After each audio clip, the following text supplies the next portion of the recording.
Well, Canada has done it, but maybe not in the way they expected. The women's national team can now book their flights to Paris because they're going to the 2024 Olympics this summer. And when they get there, they may want to treat Spain to a lovely dinner or maybe a nice bottle of wine.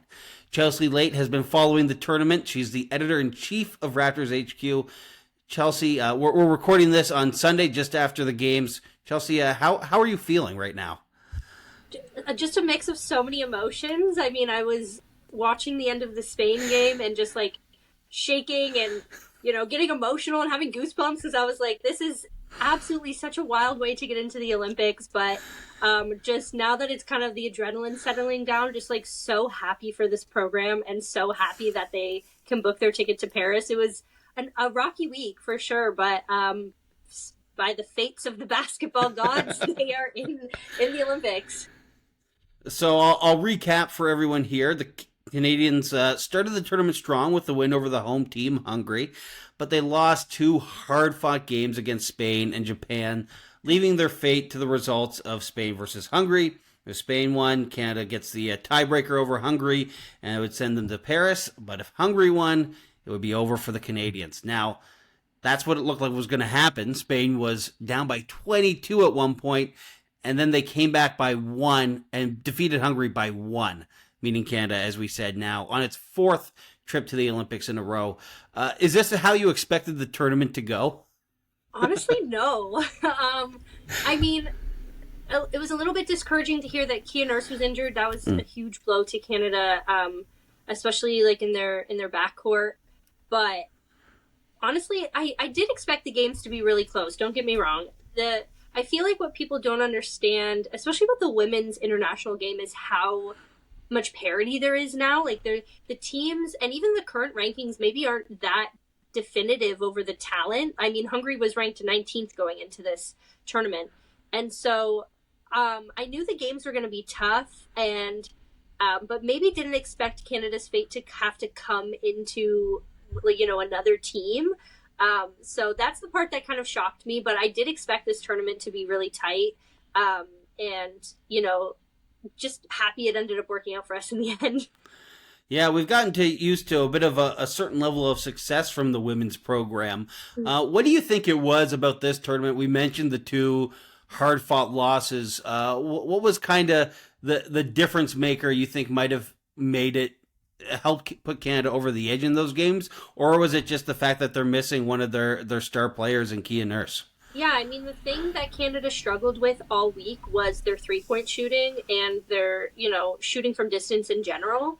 And Kia Nurse obviously is such a huge factor to that. She's able to get really hot shooting from distance. She is really great defensively. And so having her presence, especially today against this Japanese team, would have been really helpful because she's such a great defensive presence on the perimeter. She would have been able to stop them from getting into the lane as much. And overall, the team just struggled with three-point shooting the whole tournament. So that was definitely probably would have been the edge in this game, in the Hungary, or in the Spain game. And just a little something that goes along with losing one of your best guards. And as much as they tried to make up with it, I mean, Naira Fields had a fantastic game today. Bridget Carlton was amazing in both the Spain, or I think it was the Hungary game. She had 18 points, but the guards still played really good. It was just they were missing that extra punch, whereas most of these other teams were completely healthy. So definitely hard to balance. And when you lose a player so close to the tournament, it's hard to adjust. So I definitely think that would have maybe tipped them over the edge if she had been able to play.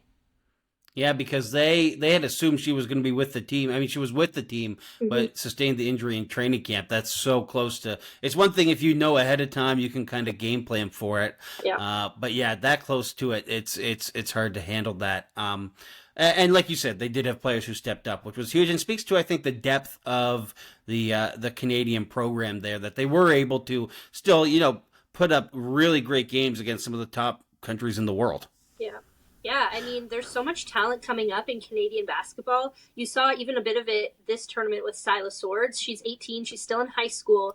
And, the coaches were giving her good playing time, and she was for the most part, like proving herself quite well. She had a couple great moments in a lot of the games, and just like knowing that she's coming up. I mean, Amahir was so big in this game, in their game today against Japan, despite the loss.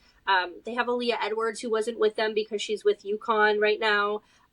And so there's so much great talent coming up that it just like speaks to the depth right now, because you have that excellent mix of their veteran players who are so talented, and then these like really exciting young players coming up as well. And that's why it's such an exciting time for this team. And unfortunately, this tournament didn't go exactly the way that they had planned, but I'm glad now that they have the chance to kind of redeem themselves now in the summer.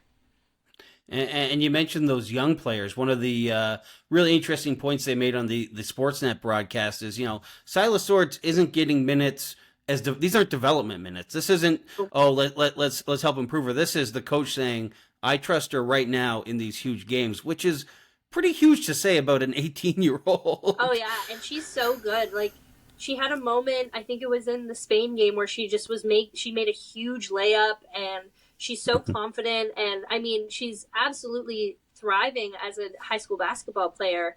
McDonald's All-American. She's heading to Michigan in the fall. And so getting her these reps now, I mean, you saw it with Natalie Achonwa. Natalie Achonwa started playing for the program at 16.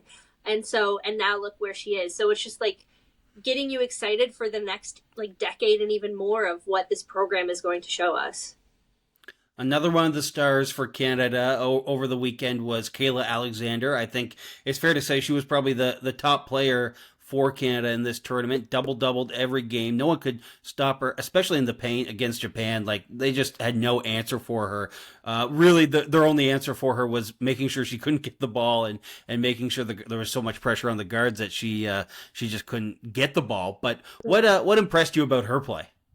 Oh, Kayla Alexander has just been so dominant for so long, and she is such a mainstay of this program. And the one thing I was thinking about when Spain was down, and I was kind of like, oh no, was that like, if this had been the end for Kayla Alexander or Natalie Achonwa, if they had decided that they weren't going to play anymore for this program, it would have been such a disappointing way to end for these two incredible players who have given so much to this program and have so consistently played so well. She is such an anchor for this team. She was, like you said, consistent in every single game. They always looked to her. She was the one who was getting them back in situations. She was the one saving a lot of their possessions.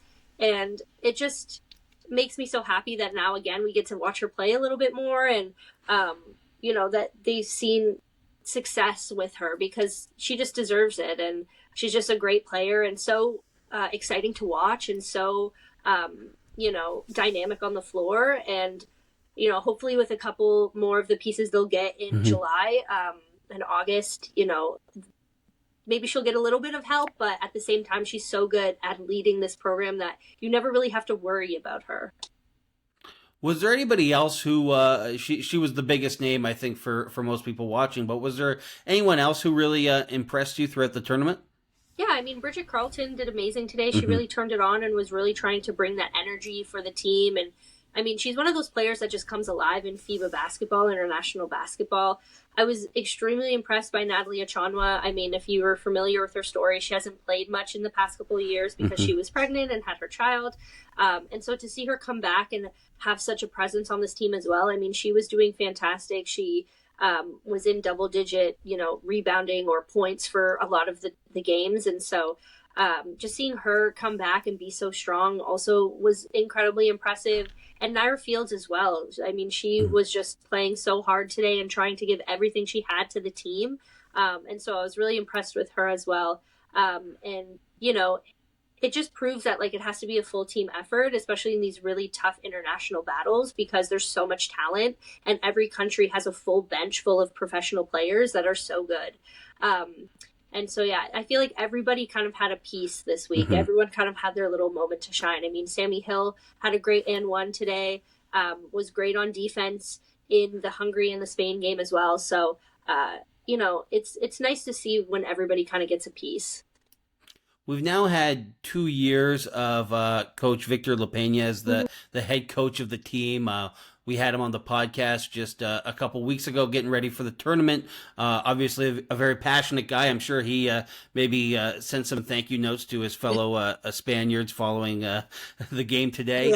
What do you make of his sort of coaching style and game plan so far since seeing him here?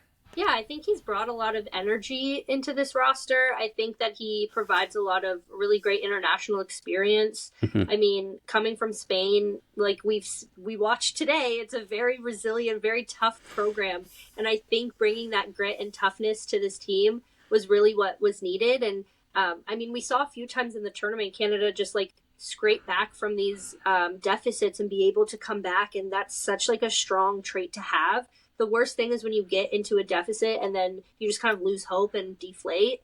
And so what really impressed me this week was seeing how much fight they had constantly. They would be down from 10 or more points and just be able to come back, and all of the games, even in the losses, were close. So I think just the energy and the resilience that he brings, and the fact that he has that, I guess what we learned today, that Spanish energy to just like never give up, is something that will really help Canada, especially going into the Olympics.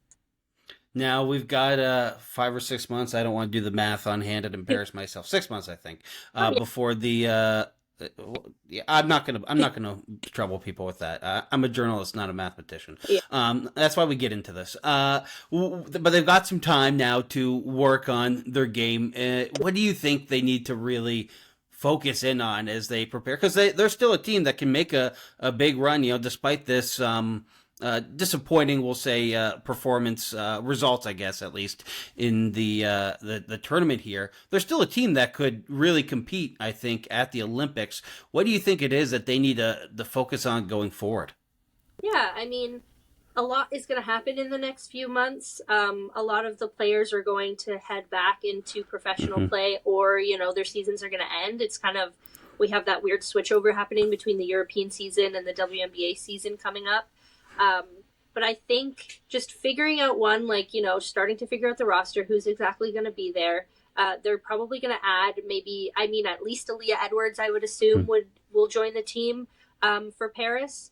But adding those, building chemistry, but also I think, 3-point shooting is probably going to be a huge emphasis after this tournament. Free throws, just trying to build the backcourt depth a little bit more, and just making sure that everyone goes in with that same grit that we saw in these games where they came back and didn't lose hope. And I think they'll be maybe a little bit energized after the way that this week went to prove themselves in the Olympics, and maybe have a little bit of revenge for the narrative that they now have going into it, was that, now Spain kind of like helped them and they're only in because of Spain and all this stuff. And I feel like those narratives are only going to motivate them more to prove themselves. And, like we've been saying, they have the talent. It's not for lack of talent. It's just trying to figure out those little things that may have went wrong this week, figuring out what pieces you're going to have, and then just like trying to put it all together. And I mean, it's hard when you can't practice consistently going up into the Olympics. They'll have some time, I'm assuming, before the Olympics. The WNBA gives a pretty big break before for teams to go and train and stuff like that. So they'll have time to build chemistry, and a lot of these players have played together for years. So I think it's just addressing those little things. Like I said, like these losses weren't huge, huge blowout losses. They were little tiny things, turnovers and free throws and 3-point shots. And so just those little tweaks, I think, will go a long way as we head into the Olympics. You mentioned one player that might be able to play for Canada when it gets to the Olympics, Aaliyah Edwards. For people who were just watching this tournament and may have not seen her play, what will she bring to the team if she's able to be on that Olympic roster? Oh man, Aaliyah Edwards has been playing so well. If you're watching this on Sunday, her UConn team has a game against South Carolina. It's like one of the most anticipated games of the season, and probably the reason that she wasn't able to come to this tournament was because of this game, and UConn is really trying to make a push for March Madness. But Aaliyah Edwards is an incredibly dynamic player who has developed so much, even since the last Olympics. She was with Canada in Tokyo, and has just turned into an absolute force in the paint. She is incredibly strong. She's incredibly crafty near the rim. She's able to pass and facilitate. Her shot is getting better on the perimeter. she's just making herself such an asset when it comes to rebounding, getting those second chance opportunities, shooting in the paint, scoring, being that like big presence. She plays kind of like the 4 to 5 role. She can be a 5, she can be a 4. And that will really, really help if she's playing alongside Kayla Alexander, Natalie Achonwa, and those bigger players that Canada has. Having a front court of Aaliyah Edwards and Kayla Alexander would do so well for Canada in having size and strength in the paint against, teams like Spain who are bigger.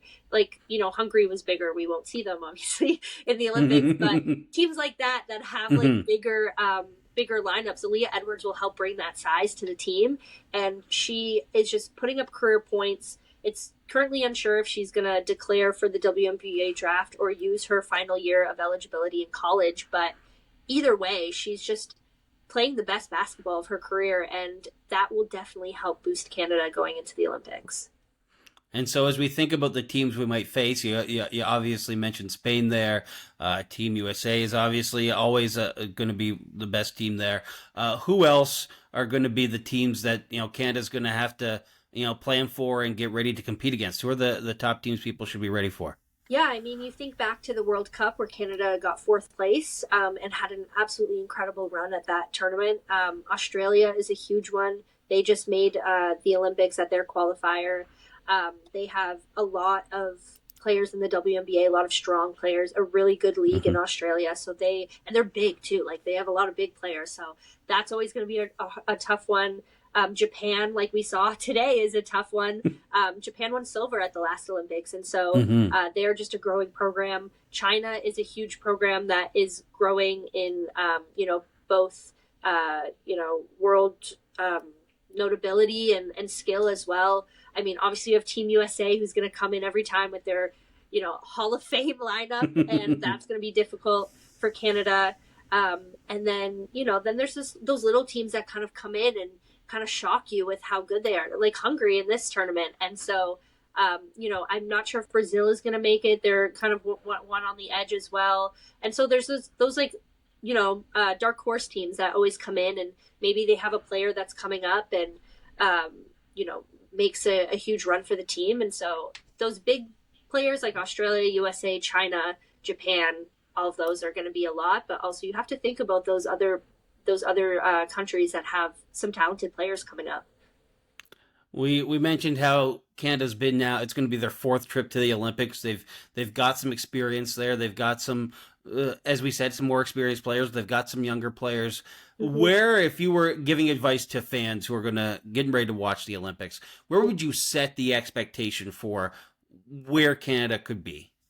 Yeah, I mean, you think about their last run at the World Cup, they got 4th. They played incredibly well. Everyone was fairly healthy. I mean, Key Nurse was like just coming back from an injury and played fantastic.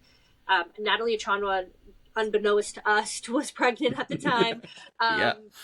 And they played so well, and they played with such purpose and determination, and had such a fire. And I think that they're going to come into the Olympics with that as well. Hopefully everybody is healthy. That's just the goal. I mean, it's really hard to think about expectations until it's right close to the game and who's coming, who's not, who's healthy, And so I think for now, managing expectations, it's just to get excited and to support both these programs going in. It's going to be really exciting for both of the programs to be there, the men's and the women's. And Canada's going to be in it. They're going to be in it. They're going to be competitive.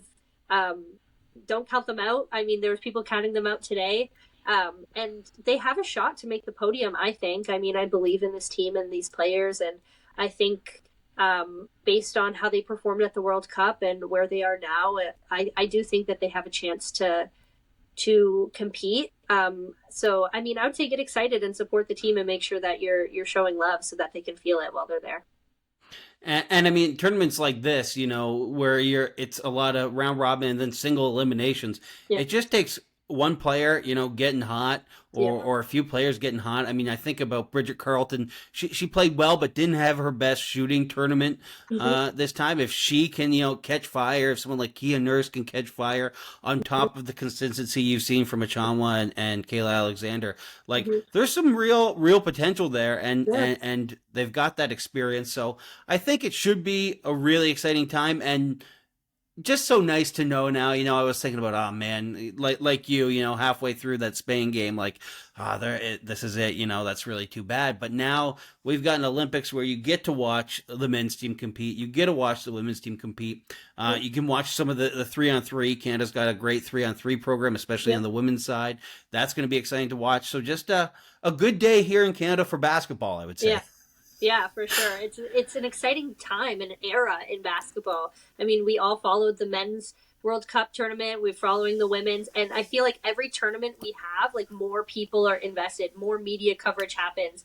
I mean, one thing that I've noticed this tournament was that the media coverage on Sportsnet was fantastic for this tournament. They did such a good job of, showing the stories and trying to engage the audience in this team and, teach them about the different players and, the history and all of that stuff. And I just think it's an overall just such an exciting era in Canadian basketball.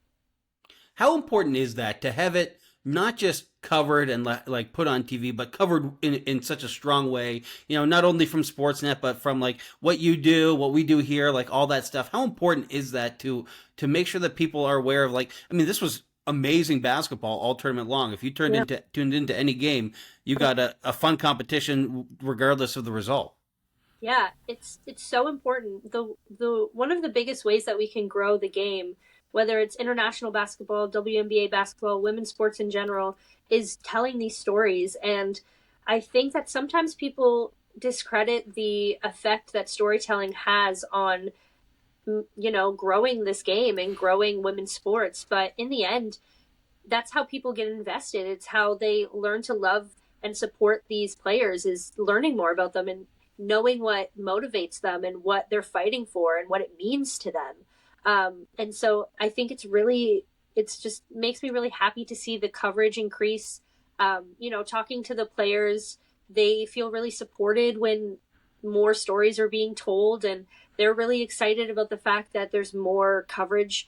And they're always so appreciative of, you helping out, in terms of getting the word out and stuff like that. And, all of the players that I've interacted with are just so happy that the coverage is increasing and that the stories are being told more. And so it's just really exciting to see the hype, and it makes people excited. And then we have these wonderful moments as like a country and a community to come together. I mean, we've felt it, whether it's the Raptors winning the championship or the Canadian soccer team winning gold, or, all of these different moments in sports history that we have. It's just like these core memories that you have as a sports fan and as a community. And so the fact that the hype is just growing and growing will make those moments, when they come, because I do think they're coming, so much more, sweet and so much more, happier and exciting to celebrate. So I just think it's how we grow the game. And I think from every, way you look at it, it's just going to improve the product on the court. I'm very happy that for the Olympics that the time zone is in Paris and not in in Beijing or Tokyo. That was tough. That was tough. Beijing and Tokyo were tough. The World Cup, the men's World Cup, was rough. Yep. I was setting my alarm for like 4:30 in the morning trying to watch these games. Absolutely not. Yeah. And Europe is good. It's like you wake up, you have some nice morning/early afternoon hoops. You're good. That's lovely. There's nothing better. I mean, I was thinking about this weekend. Just the fact that you can wake up and turn on the TV and watch a high intensity, good quality basketball game at 9 a.m. I'll take that any day of the week. Yeah, definitely didn't want to be this stressed on a Sunday morning, but now that we know the result, I'll take it. There you go. You can enjoy your Super Bowl party and be happy knowing that even though Canada didn't get the results they were exactly hoping for, the final product is what we hope for. Yeah, exactly. Chelsea, thank you so much for coming on the podcast. I really appreciate it. Of course, anytime.